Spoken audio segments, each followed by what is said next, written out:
Club के volunteer वीरों बेनती है कि आप आले दुआले गेड़ा रखो बई।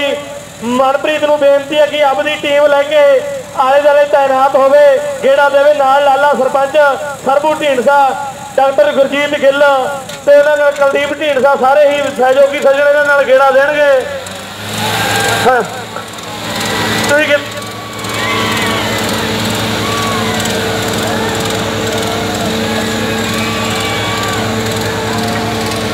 सनी सनी भाई जिथे भी आवाज सुनता मेरे को पहुंचे। सनी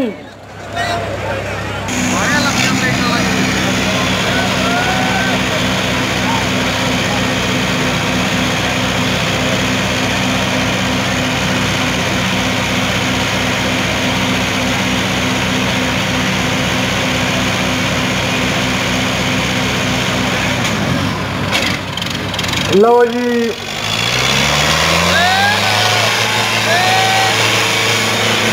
कुलदीप सिंह सीपा प्रधान जिथे ही मेरी बात सुनता फटाफट सीपा जी सानू गेट दे आके मिल।